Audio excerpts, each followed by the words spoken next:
Cuando llega la crisis, ya es tarde. Existe una idea muy extendida, que las crisis económicas llegan de repente. Existe una idea muy extendida, que las crisis económicas llegan de repente. Suena convincente, ¿verdad? Pero no es cierto. Cuando analizas las grandes crisis de la historia, descubres algo clave. Ninguna aparece de la nada. Todas dejan señales. Señales claras. Meses antes. Incluso años antes. Y lo más sorprendente es esto. No necesitas información secreta, ni herramientas financieras costosas. Las señales están a tu alrededor. En el supermercado, en la gasolinera, en la farmacia, en tu aplicación bancaria. Siempre han estado ahí. El problema es que la mayoría de las personas no sabe reconocerlas. No porque sean ignorantes, sino porque no saben qué buscar.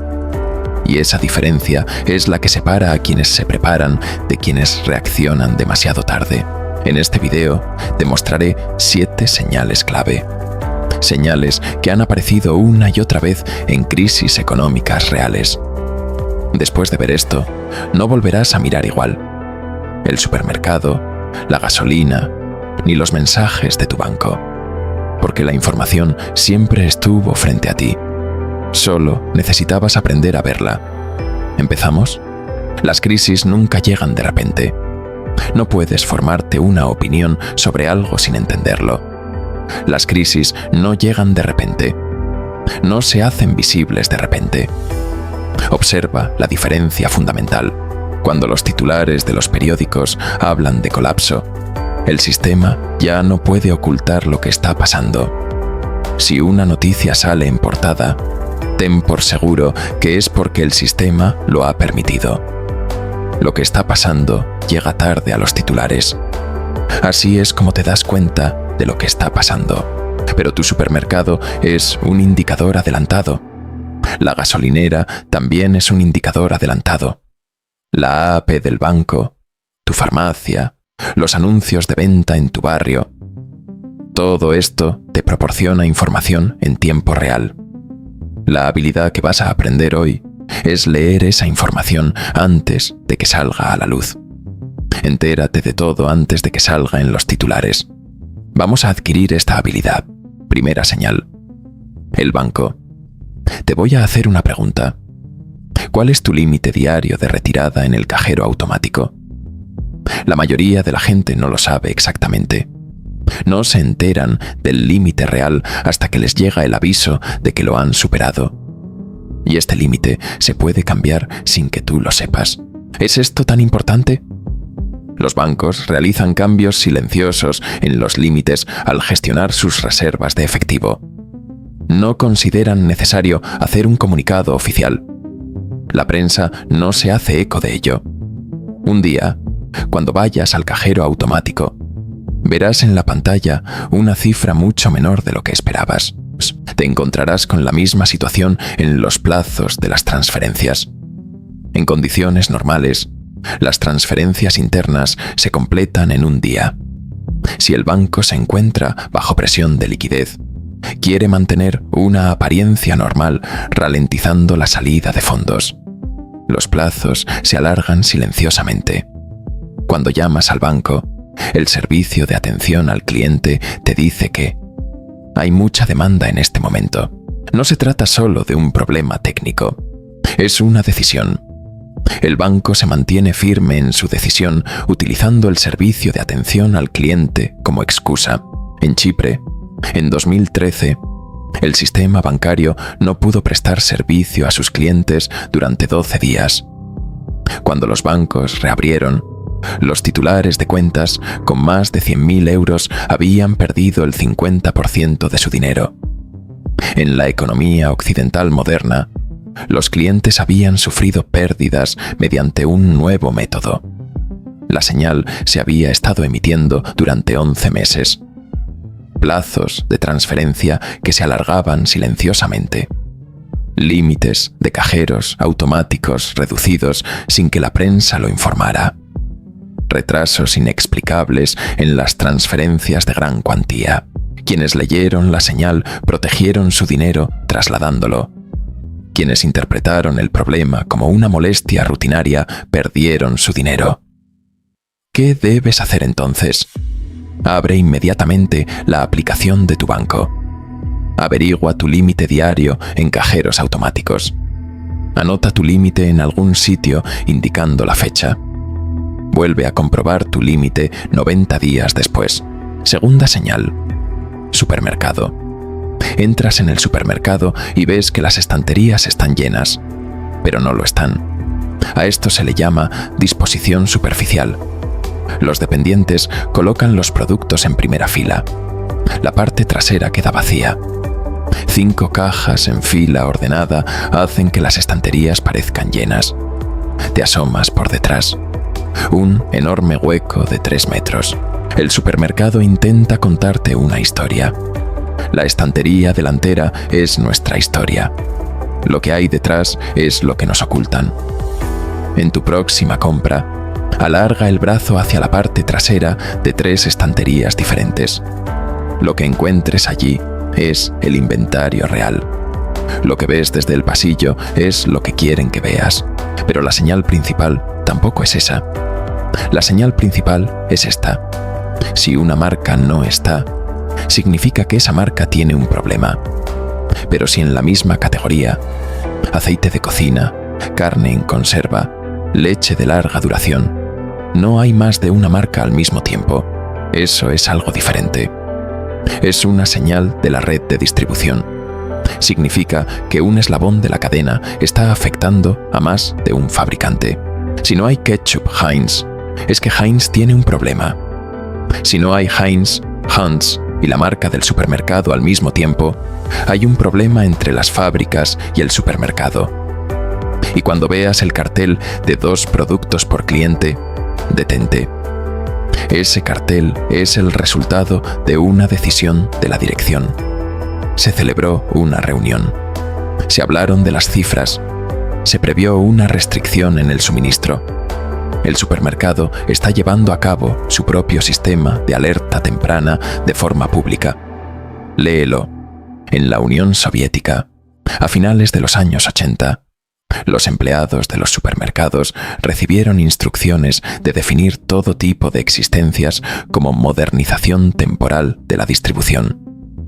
Detrás de esto, los distribuidores regionales llevaban casi 2 años reduciendo los envíos. Quienes no se fijaron en las estanterías vacías una a una, sino que siguieron los patrones de categorías que se repetían en varias tiendas, crearon reservas en sus casas antes de la crisis. El sistema susurró durante 24 meses. ¿Qué debes hacer? Comprueba cada semana los mismos 5 productos. Si observas una falta simultánea en la misma categoría, toma nota. Si ocurre una vez, es una coincidencia. Si ocurre 2 veces, presta atención. Si ocurre 3 veces, pasa a la acción. Tercera señal. Precios. Deja de fijarte en lo que sigue la gente. Deja de fijarte en los precios. En su lugar, fíjate en la frecuencia con la que cambian los precios. La inflación normal tiene un ritmo. En enero, 34,90. En julio, 37,90. Un cambio cada 6 meses. Es algo habitual. Se olvida. La presión del sistema se ve diferente. El lunes, 34,90. El miércoles, 37,90. 2 semanas después, 35,90. La semana siguiente, 39,90. Avanza hacia la inconsistencia. Un intervalo impredecible. A veces baja, a veces sube. Parece que no tiene ningún sentido. ¿Cómo debemos interpretar esto? La cadena que fija ese precio ya no calcula sus propios costes futuros. Nadie ve lo que viene. La etiqueta del precio te muestra el pulso de la economía. Ese pulso late de forma irregular. La economía ha empezado a dar señales de alarma. Cambiar los precios en un supermercado no es ni barato ni fácil. Requiere mano de obra. Lleva tiempo. Si una tienda cambia los precios con frecuencia, lo hace porque se ve obligada a ello. Si se ve obligada, significa que algo no va bien en la cadena de suministro. En Zimbabue, en 2007, la frecuencia de revisión de precios se convirtió en el indicador adelantado más fiable. 6 meses antes del punto álgido de la crisis, los precios cambiaban más de una vez al día. 6 meses antes de eso, una vez a la semana. Antes de eso, cada pocos días. Cada fase de aceleración presagiaba la siguiente. Los economistas que seguían no el nivel del precio, sino la frecuencia con la que cambiaba, describieron la situación meses antes de que la sociedad se diera cuenta de lo que estaba pasando. ¿Qué debes hacer? Empieza a hacer un seguimiento de los precios de los 10 productos que compras habitualmente. Si el mismo producto cambia 2 veces en 30 días, es una alarma amarilla. Si cambia 3 veces, es roja. Eso significa que la cadena de suministro de ese producto está sumida en un caos total. Cuarta señal. Efectivo. Una pregunta directa para ti. Si mañana no pudieras acceder a tu cuenta bancaria, ¿de cuántos días de efectivo dispones ahora mismo? ¿2 días? ¿1 día? ¿O nada? El error más común en épocas de colapso económico es este. La gente guarda todos sus activos financieros en un solo lugar. Cuando ese lugar cierra el acceso o lo restringe, realmente no les queda nada. Tener efectivo no es una paranoia. Piensa en ello como en una póliza de seguro. Contratas un seguro con la esperanza de que tu casa no se queme. Pero, ¿por qué no aplicas el mismo razonamiento al acceso financiero? Y ten en cuenta esto. En momentos de crisis, los billetes de alta denominación no sirven de nada. Nadie tiene cambio. No te pueden dar cambio. Guarda billetes de baja denominación. Este detalle se vuelve mucho más crítico de lo que imaginas en un entorno de crisis real. 32. ¿Qué debes hacer? Guarda fuera del sistema bancario efectivo suficiente para cubrir tus necesidades básicas durante al menos 2 semanas. Billetes de baja denominación.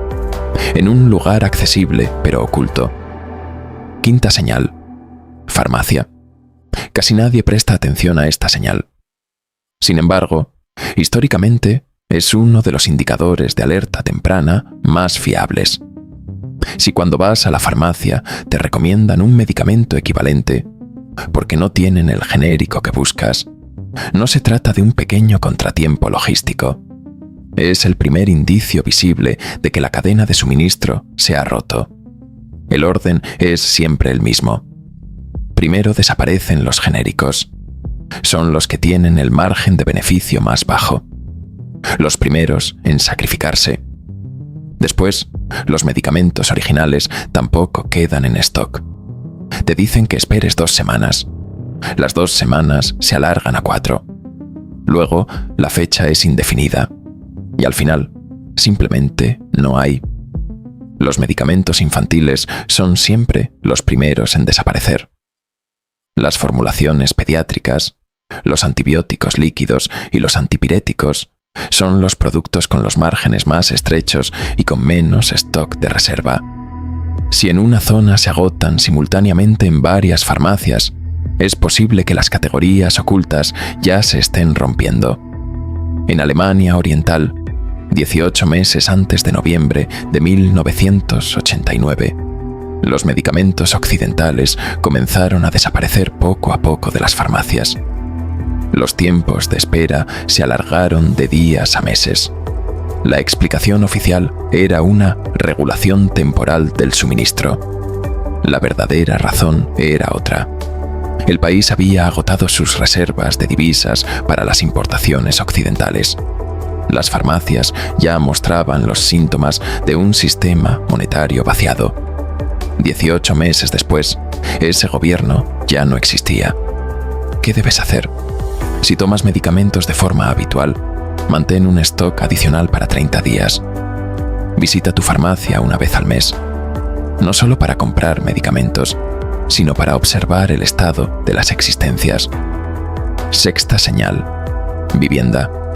Un solo cartel de se vende no significa nada. Divorcio, jubilación, mudanza. Son acontecimientos comunes. Pero presta atención cuando veas esta combinación. El número de anuncios de venta está aumentando en el mismo barrio. Si al mismo tiempo bajan los alquileres en ese mismo barrio, eso te está diciendo algo. ¿Qué significan? Por desgracia, el dinero inteligente está saliendo de esa zona, sin entrar en pánico y en silencio, haciendo sus cálculos, sentándose con las cifras y diciendo: la rentabilidad a largo plazo de esta zona ya no tiene sentido. 40. El propietario baja el alquiler porque el número de inquilinos está disminuyendo, o porque la capacidad de pago de la gente está disminuyendo. Cuando ambas señales se dan al mismo tiempo, podemos hablar de una previsión. La gente ha tomado sus decisiones sobre el futuro de esa zona sin decírtelo, sin esperar a que se haga un anuncio oficial, sin que salga la noticia. En Beirut, entre 1973 y 1975, las transacciones inmobiliarias anunciaban la primera señal de la guerra. 2 años antes de que estallara la guerra, los barrios mixtos estaban experimentando una segregación demográfica silenciosa y ordenada. Eran tiempos en los que cada transacción individual parecía normal. Nadie estaba bajo presión. La gente compraba viviendas según el rumbo que tomaba el entorno. La guerra comenzó en 1975 y las líneas del frente coincidían casi exactamente con los patrones demográficos que se observaban en los datos inmobiliarios desde 1973. ¿Qué debes hacer? Sigue los anuncios publicados en los últimos 30 días en tu zona. Observa cuánto tiempo tardan las viviendas en venderse desde que salen al mercado. Si este plazo se alarga y el número de nuevos anuncios aumenta, esta medida te dice algo. Séptima señal. La multitud.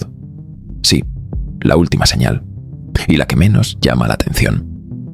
Al principio es difícil darse cuenta cuando la gente empieza a abandonar silenciosamente una zona, porque cada persona tiene una razón lógica, una oportunidad laboral, una visita familiar, el deseo de cambio. Pero los movimientos masivos son el resultado de una decisión conjunta, y esa decisión se tomó meses antes de cualquier anuncio oficial. Las tarifas de transporte lo reflejan.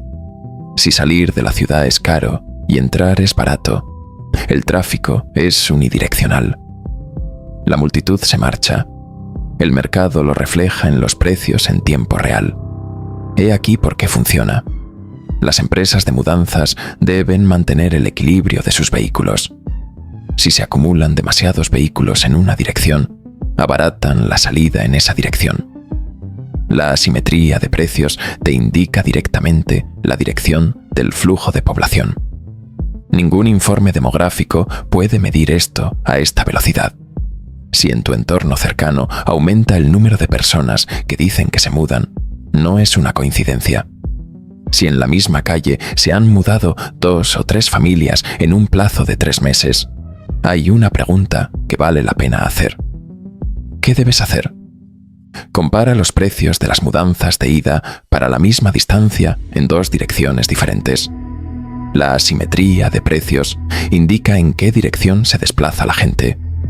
Vuelve a comparar al cabo de un mes. Si ha cambiado, toma nota. Conclusión. Volvamos atrás.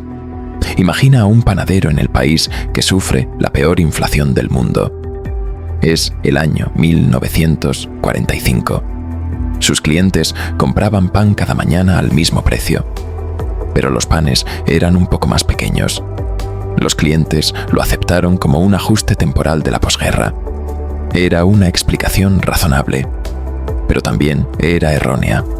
Los panes pequeños no eran la crisis. Eran un indicador precursor de la crisis.